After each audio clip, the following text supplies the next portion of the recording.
এক চাঞ্চল্যকৰ ঘটনা সংঘটিত হৈছে। এবাৰ পাষাণ পিতৃয়ে হত্যা কৰিছে ডেৰমহীয়া সন্তানক। পত্নীক প্ৰহাৰ কৰিব নোৱাৰাৰ ক্ষোভতে পাষাণ পিতৃয়ে ডেৰমহীয়া সন্তানক হত্যা কৰিছে বুলি জানিব পৰা গৈছে। আৰু এই ঘটনাই এতিয়া চাঞ্চল্যৰ সৃষ্টি কৰিছে। মুহূৰ্তৰ সবিশেষ খবৰ লৈ গৈছো আৰু এইদৰে পাৰিবাৰিক সংঘাতে ভয়ংকৰ ৰূপ ধাৰণ কৰিছে। পাৰিবাৰিক সংঘাতৰ ভয়ংকৰ পৰিণতি দেখিবলৈ পোৱা গৈছে।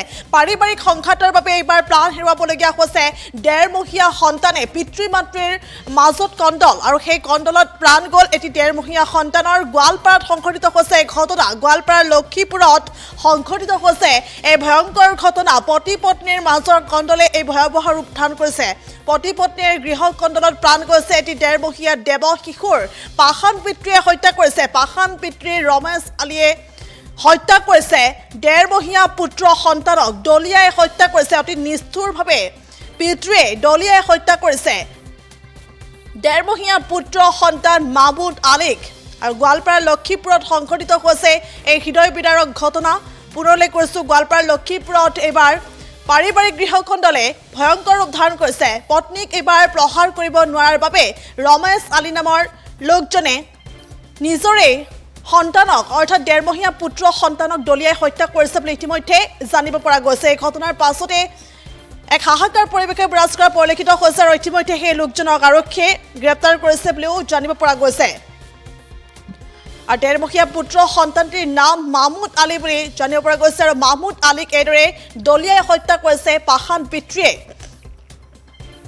আৰু পত্নীৰ সৈতে কাজিয়াত লিপ্ত হৈছিল ৰমেশ আলীয়ে।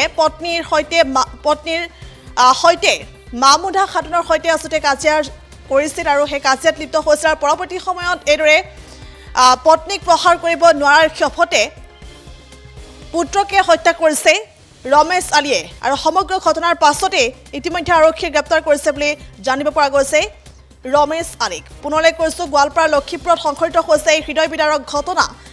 পাৰিবাৰিক গৃহকণ্ডলে এতিয়া ভয়ংকৰ ৰূপ ধাৰণ কৰিছে। পাষাণ পিতৃ ৰমেশ আলীয়ে হত্যা কৰিছে ডেৰমহীয়া সন্তানক। আৰু লক্ষীপুৰ আৰক্ষী থানাৰ অন্তৰ্গত ধোৱাকুৰা গাঁৱত সংঘটিত হৈছে এই মৰ্মান্তিক ঘটনা। পত্নীৰ সৈতে আচলতে কাজিয়াত লিপ্ত হৈছিল আৰু পত্নীৰ সৈতে কাজিয়াত লিপ্ত হৈ পুত্ৰক দলিয়াই নিষ্ঠুৰভাৱে হত্যা কৰিছে ৰমেশ আলীয়ে। আৰু উল্লেখ কৰিব লাগিব যে ৰমেশ আলীয়ে এবছৰ পূৰ্বে মাহমুদা খাতুন নামৰ এগৰাকী যুৱতীক আচলতে সামাজিকভাৱে বিবাহত আবদ্ধ হৈছিল মাহমুদা খাতুনৰ সৈতে। আৰু বিয়াৰ পাছৰে পৰা ৰমেশ আলীয়ে পত্নী মাহমুদা খাতুনক নিৰ্মমভাৱে অত্যাচাৰ চলাই অহাৰ অভিযোগ উত্থাপন হৈছে। আৰু পৰৱৰ্তী সময়ত সেই একেই ঘটনা অৰ্থাৎ একে অত্যাচাৰ চলাইছিল পত্নীৰ ওপৰত। নিশাৰ ভাগত ৰমেশ আলীয়ে পত্নীক অতি অমানসিক অত্যাচাৰ কৰিছিল। আৰু পৰৱৰ্তী সময়ত ওচৰৰ চুবুৰীয়াৰ ঘৰলৈ গৈ পত্নী অৰ্থাৎ মাহমুদা খাতুনে নিজৰ প্ৰাণ ৰক্ষা কৰিছিল। কিন্তু খঙত অগ্নিশৰ্মা হোৱা সেইগৰাকী ৰমেশ আলীয়ে পত্নীক প্ৰহাৰ কৰিব নোৱাৰাৰ ক্ষোভতে ডেৰমহীয়া সেই নিষ্পাপ শিশুটিক ডেৰমহীয়া সেই দেৱ শিশুটিক দলিয়াই হত্যা কৰিছে বুলি জানিব পৰা গৈছে। আৰু পৰৱৰ্তী সময়ছোৱাত দেৱ শিশুটিক উদ্ধাৰ কৰি লক্ষীপুৰ প্ৰাথমিক স্বাস্থ্যকেন্দ্ৰত লৈ যোৱা হৈছিল যদিও ইতিমধ্যে চিকিৎসকে মৃত বুলি ঘোষণা কৰিছে। আৰু ঘটনাৰ পাছতে ঘটনাস্থলীত আৰক্ষী উপস্থিত হৈ ইতিমধ্যে সেই লোকজনক অৰ্থাৎ সেই ঘাতক ৰমেশ আলীক গ্ৰেপ্তাৰ কৰিছে বুলিও জানিব পৰা গৈছে। আৰু এই ঘটনা এতিয়া চাঞ্চল্যৰ সৃষ্টি কৰিছে। গোৱালপাৰা লক্ষীপুৰত সংঘটিত হৈছে এই হৃদয় বিদাৰক ঘটনা। মাহমুদা খাতুন বেটাটার নাম হলো মাহমুদুল ইসলাম। কয় বছর ধরে বিয়া করেছে? এই 1 বছর হইলো। সেইরকম জ্বালা যন্ত্রণা করে একটা কাপড় চুপড়ও দেয় না। আমার ঘরত থাকে খালি বেশি। হরু হরু আপনার নাতনি হয়? আমার নাতিন হয় মারিছে। আর বাচ্চা মাস কি মারিছে নাতনি? 2 মাস 2 মাস হইছে। আইসে আর বাচ্চা 8 দিন হলো। আমার বাচ্চাই থাকছে নি করে। আমি নিজে বাচ্চা ভাবছি আমি তাও কিছু কই না যে আমার বলে থাকবো না। তারপর আর বাচ্চা আইনা এটা না করলো কইরা মাইরা হারা দিল। হ্যাঁ মাসে কাই এটা? মাসে আর ওই বাচ্চাটার বাতাই বাচ্চাটার বাপ বাচ্চাটার দাদি হাতে যোগাযোগ আছে। যোগাযোগ আছে। হ্যাঁ দাদিটাও যোগাযোগ। হ্যাঁ যোগাযোগ আছে। খালি দরকার করে খালি দরকার করে। দাদিটার নাম কি? দাদিটার নাম আমি কহাম না। ছসি করে কাইমাইছি ছসি কানে হনে না। প্রথম কি কাইজা লাগছে? কাইজা করতে খালি কাইজা করে মানে কাইজা করে নে বাচ্চাটা আপনার কি কেনেকে মারিল?